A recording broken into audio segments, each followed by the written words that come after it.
Harish Wankhede sir के साथ बैठने का मौका दिया और आप सभी उपस्थित साथियों का हार्दिक आभार। हिंदी सिनेमा में जो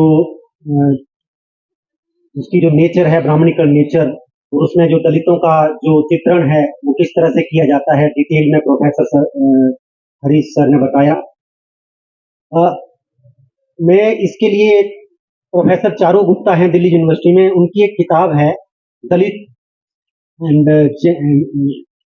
एंड जेंडर के ऊपर उनका काम है, और उन्होंने उसमें कॉलोनियल पीरियड के अंदर जो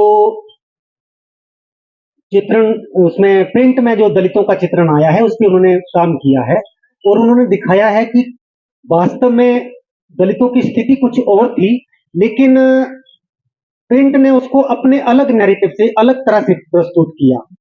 और अगर उनका काम वैसे तो प्रिंट के ऊपर है, लेकिन अगर उनके काम के पैरेलल अगर हम सिनेमा को देखें तो सिनेमा में भी बिल्कुल इसी तरह का चित्रण जो है दलितों का किया जाता है, उसको समझने के लिए कि दलितों की स्थिति कुछ और होती है, लेकिन वो अपने मन गढ़ंत तरीके से उनको अपने ढंग से चित्रण करता है।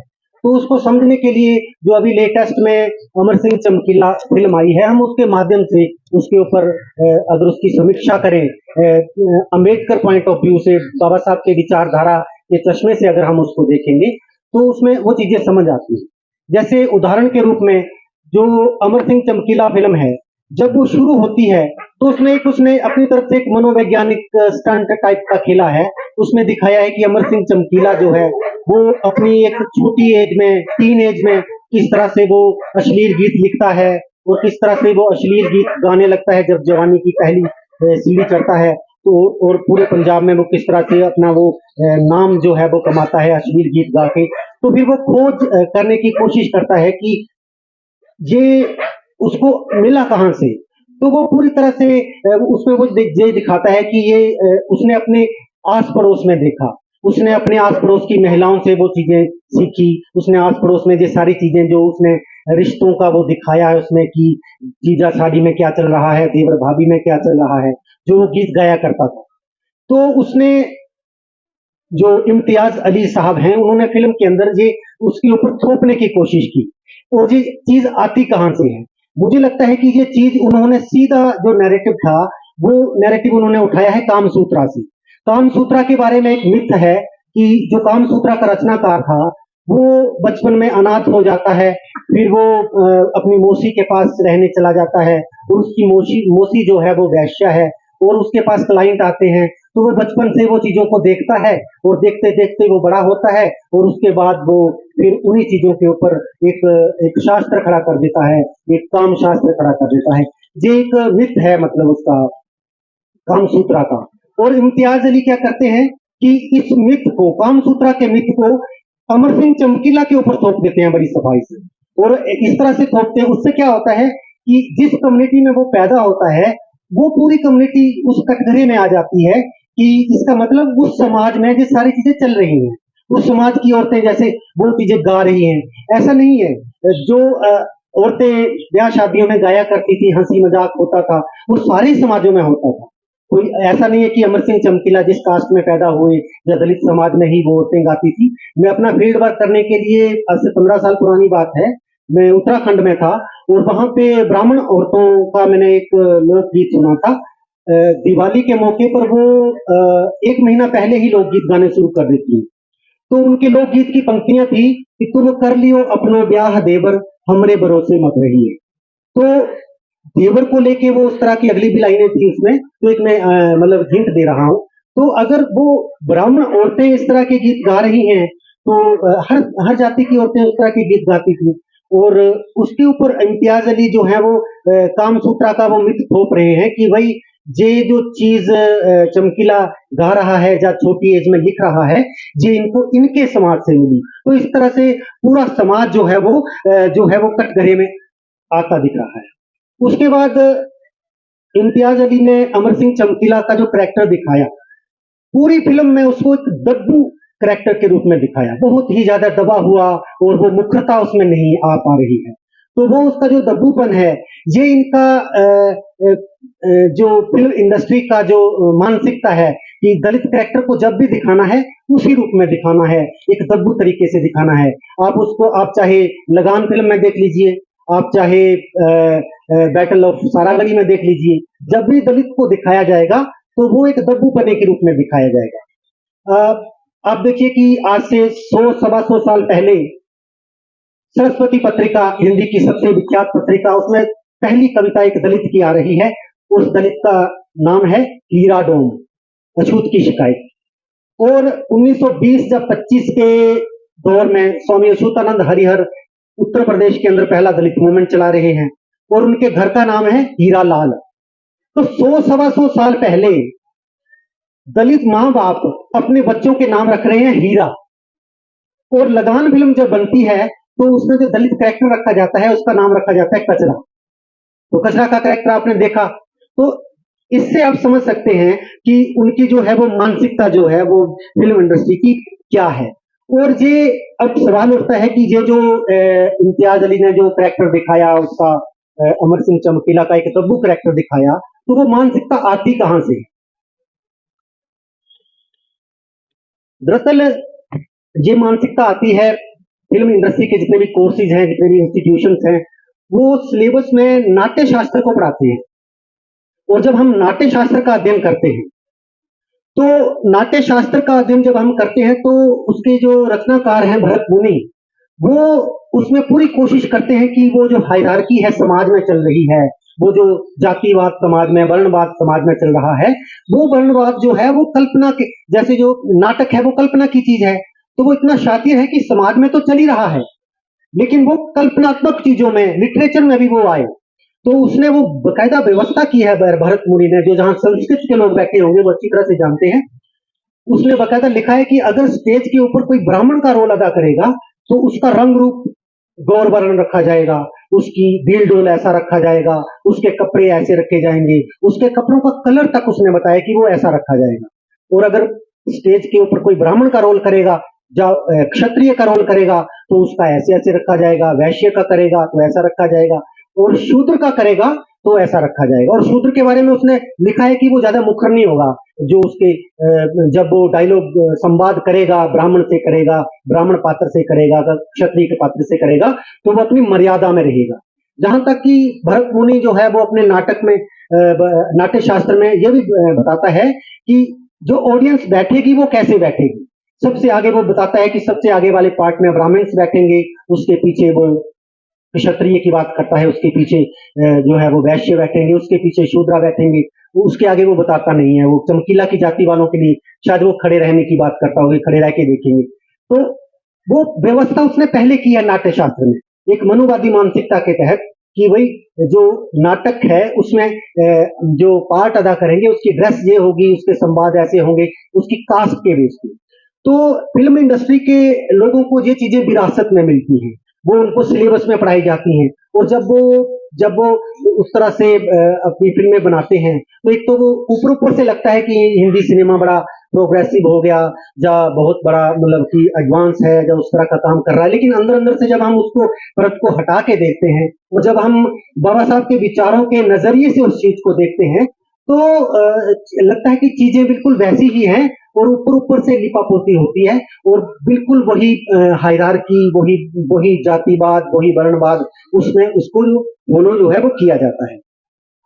उसके बाद उस फिल्म के अंदर एक संवाद थोड़ा सा सीन में आता है कि जब वो चमकीला अपने पिता से संवाद करता है, जब अपने पिता को बताता है कि मैं फैक्ट्री का काम छोड़ के अब गाने का काम करूंगा, तो उसमें आपने देखा कि वो गाली गलौच बहुत कर रहा है उसका पिता, और उसके माध्यम से ऐसे दर्शाया गया है कि जैसे दलितों के घरों में गाली गलौच और इस तरह की गलौच चलती है इन लोगों के घरों में, वो एक पूरे समाज के अंदर ये उसके ऊपर थोपा गया है। जबकि अब मैं सोच रहा था कि ये चीज मुझे ऐसे लगा उस सीन को देखते हुए कि ये कहीं से उसने आइडिया लिया है, कहीं से उसने बहुत जबरदस्त आइडिया लिया, और मुझे भी ऐसे लगा कि कहीं देखा देखा है। बाद में मुझे जब मैं 2-3 बार पिक्चर देखी तो बाद में मुझे पता चला कि मुल्कराज आनंद ने जो अनटचेबल उपन्यास लिखा है, उस अनटचेबल उपन्यास में जो पात्र है, जो मुख्य पात्र है बरखा, वो जब अपने पिता से डायलॉग करता है तो उसके पिता भी बहुत गालियां लेता है। और मुल्खराज आनंद भी मुंबई में फिल्म इंडस्ट्री में थे और उनकी उपन्यासों की बहुत सारी फिल्में बनी है, कूली और मेरे ख्याल अनटचेबल पे भी बनी है। तो ये लोगों की देखिए मेंटलिटी देखिए कि देखिए बच्चे सबको प्यारे होते हैं, एक ब्राह्मण को जितने प्यारे होते हैं दलित को भी उतने ही प्यारे बच्चे होते हैं। और जिस तरह से ब्राह्मण अपने बच्चों से प्यार दुलार करता है दलित भी ऐसे ही करता है। लेकिन जो फिल्म वालों को आइडिया कहाँ से आता है कि जब दलित जो है वो अपने जो दलित बाप जो है वो अपने बच्चे से बात करेगा तो इस तरह से गाली गलौज की भाषा में बात करेगा। तो उसकी जो भाषा है उससे लगता है कि ये मुझे लगा कि ये उन्होंने जो लिया है वो वहां से उठाया है ये आइडिया अनटचेबल से, मुल्खराज आनंद से। और अभी मैं जो चमकीला की पहली वाइफ थी उसकी दो बेटियां थी उस समय जब उनकी हत्या हुई थी। जो बड़ी वाली बेटी है कुलवंत कौर है शायद नाम उसका, उसका मैं इंटरव्यू देख रहा था रात को। वो खुद कह रही है कि फिल्म वालों ने मेरे दादा का जो करैक्टर दिखाया है वो बहुत नेगेटिव दिखाया। वो लड़की कह रही है कि मैं अपने दादा को अपने बहुत छोटी एज से जानती थी और मेरे दादा इस तरह के नहीं थे, इस तरह की भाषा नहीं बोलते थे और मेरे दादा के रिश्ते मेरे पिता से बहुत अच्छे थे। दोनों बैठ के खूब हंसते थे, दोनों बैठ के जो है फ्यूचर की बहुत प्लानिंग किया करते थे। तो अगर वो रियल कैरेक्टर ऐसा है, वो लड़की जो है उसकी चमकीला की बेटी बता रही है, तो इम्तियाज अली को क्या जरूरत पड़ गई उसको कि उसके दोनों बाप बेटा के संवाद में गाली गलौज की जो भाषा है। मुझे लगता है कि ये जो इम्तियाज अली साहब हैं उनकी फिल्मों में पंजाब कहीं ना कहीं किसी न किसी रूप में आता है। तो पंजाब की कल्चर से वो ज्यादा प्रभावित भी थे, बाकी भी हैं। तो उनकी फिल्मों में दूसरी फिल्मों में भी आता है पंजाब किसी न किसी रूप में। और पंजाब की एक मान्यता है कि भी पंजाबी भाषा में गालियां बहुत चलती, तो उन्होंने शायद बहुत बल वाला पार्ट दिखाना था। क्योंकि पंजाब के बारे में कहा जाता है कि गालियां पंजाबी भाषा की हेल्पिंग वर्ब बन चुकी। तो मुझे लगा कि लगता है कि वो चीज उन्होंने उस पिक्चर में लानी थी, तो वो उन बाप बेटा के संवादों के जरिए से ला रही है। तो उससे होता क्या है कि पूरी की पूरी कम्युनिटी जो है वो उसके कटघरे में चली आती है कि इनके घरों में बिल्कुल ऐसा ही चलता है जिस जैसे सिनेमा दिखाता है। उसके बाद जो जाति की अस्मिता का सवाल था, एक चमार के घर में पैदा होना, उस 80 के दशक की बात है, उस गरीब कम्युनिटी से निकल के पूरे पंजाब में एल्विस ऑफ पंजाब बन जाना, ये कोई छोटा मोटा संघर्ष नहीं रहा था। और इसके लिए उनको कितनी मुसीबतें झेलनी पड़ी होंगी, अमर सिंह चमकीला को कितनी परेशानियां झेलनी पड़ी होंगी, उसका पूरी फिल्म के अंदर जाति की जो अस्मिता है, जाति का जो हालात है उसको चीरते हुए आगे निकल जाना, तो उसका बिल्कुल भी पूरी फिल्म में कहीं कोई जिक्र नहीं किया उसने, जो कि सबसे जरूरी पार्ट था उस फिल्म। और अमर सिंह चमकीला का जो उसमें जाति का दिखाया भी है वो सिर्फ एक डायलॉग के माध्यम से उसने दिखा दिया कि चमार हूं, भूखा नहीं मरूंगा। तो एक डायलॉग ऐसे लग रहा है कि जैसे मतलब उसने जो डायलॉग है वो एकदम से उस पे जबरन थोप दिया उस फिल्म के ऊपर। और जबकि जाति का उसमें जो मसला था उसको बहुत अच्छे तरीके से उसको दिखाना चाहिए था। और दूसरा जो उस फिल्म के अंदर चलता है वो उसके जो लव मैरिज करता है, वो दूसरी शादी करता है, जब चमकीला अमरजोत से शादी करता है, तो उस चीज को उसने इस तरह से दिखाया है कि जैसे मतलब मजबूरी है उसकी, अगर शादी नहीं करेगा तो जोड़ी टूट जाएगी, फिर वो आगे पब्लिक में वो चल नहीं पाएगा, तो मजबूरी टाइप की। जबकि वो दोनों आपस में एक दूसरे से प्रेम में थे। और उस लड़की को पहले से पता था कि वो उसके इंटरव्यू जब हम सुनेंगे, चमकीला की पहली वाइफ का इंटरव्यू जब आप सुनेंगे, मीडिया में वो सारी चीजें सोशल मीडिया में है, यूट्यूब पे है, तो उसको पता था कि वो पहले से शादीशुदा है, लेकिन फिर भी वो उससे प्यार कर रही थी, फिर भी वो दोनों शादी कर रहे थे। और उसकी शादी का उस समय क्या असर हो सकता था उस 80 के दशक में। आज भी हालात वहां के ज्यादा अच्छे नहीं है, कुछ पढ़े लिखे जो समाज है अगर वहां इस तरह की शादियां हो जाएं उस बीच में तो ठीक है, चलता है, लेकिन बाकी समाज में उस तरह का वो चीजें नहीं है। लेकिन मुझे लगता है कि उस फिल्म के अंदर उसको उस प्रेम को उस वो दिखाने से थोड़ा हिचकिचा गए कि एक एक दलित युवक का एक उससे ऊंची जाति की लड़की के प्यार को, प्रेम को वो उस तरह से पर्दे में वो दिखा नहीं पाई। तो इस तरह से फिल्म के अंदर वो दलितों का जो पूरा ओवरऑल दिखाया जाता है, तो उससे ये लगता है कि पूरी पूरी कम्युनिटी को जो है वो कटघरे में लेके आता है। और जब वो आखिरी उस पे आते हैं कि उसकी हत्या की वजह क्या रही, तो उसकी हत्या की वजह कहीं वो पूरी फिल्म के अंदर ऐसे बना के दिखाता है कि जैसे उसके लिए कुछ चमकीला जिम्मेदार है। जैसे वो बीड़ी सिगरेट पीने से बाज नहीं आ रहा, वो बार बार कनेडा में जाके वो कह रहा है कि भाई ये मैं तो उनको पैसे देता हूँ, वो पैसे लेने आते हैं, अब मैं उनको पैसे देता हूँ। तो इस तरह की वो बातें उनकी तरफ से वो बनाई गई हैं और वो इस तरह से दिखा रहे हैं कि वो चमकीला जो है वो अ, अपनी मौत का खुद जिम्मेवार है। जबकि चमकीला की मौत की जो मुख्य वजहें बताई गई, जिस वो पुलिस भी उस निष्कर्ष तक नहीं पहुंच पाई कि उसकी वजह क्या रही। तो चमकीला की मौत की जो मुख्य वजहें थी, या तो उनके कंपिटिटर्स थे, या उनके जो उस समय जो खाड़कू बात था वो थे, या उनका प्रेम विवाह था। ये तीन चार चीजें उनकी वो आ रही। लेकिन जब हम गंभीरता से उस पर गहन दृष्टि से उस पर देखते हैं, तो ये चीज निकल के आती है कि ये सारी ही सारी चीजें जातिवाद से बंधी हुई हैं। एक जातिवाद उसमें रोल प्ले कर रहा है। चमकीला एक बहुत ही नीची जाति से निकल के आगे आता है। अगर उसके कंपटीटर बेरोजगार हो गए हैं उसकी परफॉर्मेंस की वजह से, उसको इतना काम मिल रहा है कि बाकी लोगों को कोई सुन नहीं रहा, बाकी लोगों को कोई बुला नहीं रहा, तो एक एंगल है कि भाई हो सकता है उसके कंपटीटर्स जो थे उन्होंने उसकी हत्या करवाई हो। तो हम देखते हैं कि वो जो कंपटीटर्स हैं वो भी उससे ऊंची जाति के लोग हैं। वहां भी जातिवाद जो है वो निकल के आ रहा है। अगर उसकी शादी की वजह बनती है, जिसको वो फिल्म में इम्तियाज अली जो है वो दिखा रहे हैं, तो अगर उसकी शादी की वजह जो है वो बनती है, उसकी मौत की वजह बनती है उसकी दूसरी शादी, तो वो लड़की जो है अमरजोत जो है जिससे वो शादी कर रहे हैं, वो भी अपर कास्ट की है। तो कास्ट का एंगल वहां भी चला आ रहा है। और अगर खाड़कूवाद उसको मार रहा है, खाड़कू लोग उसको धमकियां दे रहे हैं, तीन तीन संगठनों के उसको लेटर्स आए हैं, अगर खाड़कू भी मार रहे हैं, तो आप उसका अगर खाड़कूवाद का भी अध्ययन करेंगे तो एक विशेष जाति है जो खाड़कूवाद से जुड़ी हुई है। तो इन सारी चीजों को पिरोती हुई एक जाति है, एक कास्ट है, और वो जातिवाद जो है वो उसकी जो हत्या होती है चमकीला की, उसकी मुख्य वजह बन रहा है जातिवाद।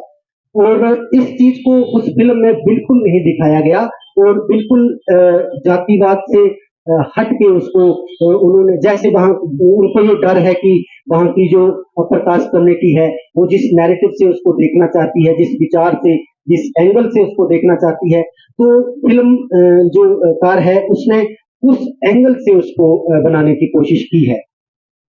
तो इस तरह से, हालांकि ये अम्बेडकरवादी दृष्टिकोण से अगर हम देखेंगे तो फिल्म जो है वो उसमें जाति को लेके जब हम देखते हैं, जब बाबा साहब के विचार के नजरिए से देखते हैं, तो उसमें इस तरह की कमियां निकल के आती हैं। लेकिन अगर हम उसको इंटरटेनमेंट की दृष्टि से देखते हैं कि दो चीजें तो हैं कि इम्तियाज अली साहब ने जो फिल्म बनाई है उसमें दो चीजें निकल के ये तो आती हैं कि चमकीला जिसको पंजाबी बैकग्राउंड के लोग जानते थे या उसको सुनते थे, इस फिल्म के बाद पूरे देश के अंदर उसको लोग समझने लगे, उसके नाम को, उसके काम को, उसकी सिंगिंग, उसकी राइटिंग को। तो उनका जो एक जो नाम है वो जो है वो पंजाबी जो टेरिटरी थी उसके बाहर भी हो जाता है। अभी इसी यूनिवर्सिटी से एक लड़का पीएचडी उड़ीसा का करके गया था, आजकल वो उड़ीसा में एक डिग्री कॉलेज में प्रोफेसर है। उस लड़के का मुझे फोन आया कि ये फिल्म मैंने देखी है, आप भी इसको देखना, बहुत बढ़िया है। हालांकि मैंने देख रखी थी पहले ही, तो मुझे लगा कि देखो उसका नाम इस फिल्म के माध्यम से किस तरह उड़ीसा तक जा रहा है। तो इस तरह से पहली बात तो ये होती है कि भाई अमर सिंह चमकीला जो है वो दूर तक जाता है। और दूसरी बात जो हुई है वो ये है कि इम्तियाज अली की जो दृष्टि है एक फिल्म मेकर के रूप में, एक दलित सिंगर जिसको कि बलगर गीत गाने की वजह से हमेशा हाशिए की तरफ धकेल दिया गया था, उसमें भी एक नायक ढूंढ पाता है। तो ये उनकी अपनी दृष्टि है जिसकी तारीफ करनी चाहिए कि उन्होंने उसमें एक नायक की छवि देखी। अभी जो हम आलोचनाएं पढ़ रहे हैं, जो न्यूज़पेपर्स में चमकीला की समीक्षाएं इस फिल्म की आ रही हैं, तो उन समीक्षाओं में बहुत सारे जो समीक्षक हैं, वो जातिवादी नज़रिए से उसको देख रहे हैं, उसको परख रहे हैं। और बहुत सारे लोगों ने तो ये भी लिखा है कि ये इम्तियाज़ अली के निर्देशन का सबसे मतलब कि अवनति का समय है, जो एक वल्गर गीत गाने वाले में भी नायक बनने की कोशिश कर रहा है। लेकिन ये समीक्षाएं भी वो उस मनुवादी दृष्टिकोण से करते हैं, जबकि इसी देश के अंदर पीपनी बजाने वालों को भारत रत्न दिए गए हैं। जबकि चमकीला तो टीन एज में जब था, तो उस समय के सुपर जो सिंगर थे, उनके लिए गीत लिख रहा था। जब वो जवानी की दहलीज पे आता है, तो खुद सिंगर था और वो पूरे पंजाब के अंदर एल्विस ऑफ पंजाब बन जाता है। तो इस तरह से ये समीक्षाएं जो है वो सारी जातिवाद के आधार पे कर की जा रही हैं, लेकिन फिर भी फिल्म ने जो उसमें जो जो कहानी उसमें प्रेजेंट की गई है इम्तियाज की तरफ से या सरकार की तरफ से, उस कहानी में एक डॉक्यू ड्रामा का एक फील आता है और बड़े अच्छे तरीके से उस कहानी को इस तरह से बनाया गया है कि ये मुझे लगता है कि हिंदी सिनेमा में जो बायोपिक का जो एक दौर है या चलन है, उसको इस रूप में दर्शाना की एक आगे परंपरा बनेगी। और ये जो फिल्म है, ये एक टर्निंग पॉइंट इसको हम कह सकते हैं, इस आगे के लिए बन सकती है।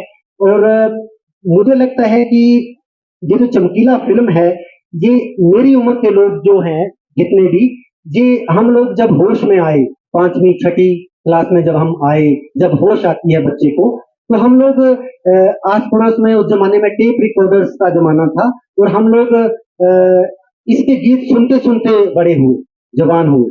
और मुझे याद है जब हम 5वीं 6ठी क्लास में थे, तो अब आस पड़ोस में वो चलते थे, टेप रिकॉर्डर बजते थे। उस जमाने में गाँवों में कल्चर थी कि लोग टेप रिकॉर्डर जोर जोर से लगाया करते थे, तो हम कई बार घरों में इसके गीत गुनगुनाने लगते थे।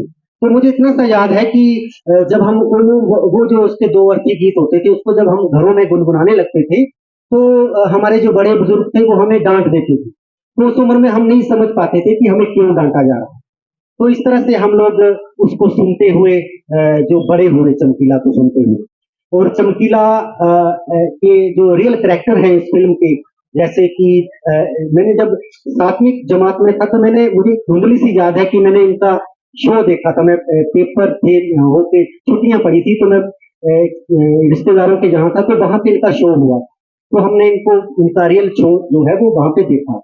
और उसके बाद 15 साल पुरानी बात है, मैं गांव गया था, तो मुझे पता चला कि होशियारपुर में एक पीर बाबा का मजार है, वहां सालाना उर्स लगता है, मेला होता है। तो वहां पे जयमन चमकीला का बेटा जो उनकी हत्या के समय 3 साल का था, तो वो आ रहा था, तो मैं स्पेशल उसको देखने वहां गया था। उसके बाद जो फिल्म में उसके गुरु दिखाए गए हैं, जो उसका मेन कंपटीटर दिखाया गया है, सुरेंद्र सिंघा, जो बाद में बहुत बड़ा सिंगर बना, उसका नाम बदल के जितेंद्र जिंदा वगैरह कर दिया है। उसका शो मैंने दिल्ली में पंजाबी कल्चर नाइट हुई थी हरिनगर में, तो वहां पे देखा था। तो इस तरह से इस फिल्म के जो रियल कैरेक्टर्स हैं, उनको मुझे देखने का वो सौभाग्य मिला है। और मुझे नहीं पता था कि ये फिल्म जो है वो हिंदी में बन रही है 2 साल पहले तक। ये तो मुजफ्फर अली खान साहब जो फिल्म निर्देशक हैं, उनकी ऑटोबायोग्राफी उनकी आई है जिक्र के नाम से।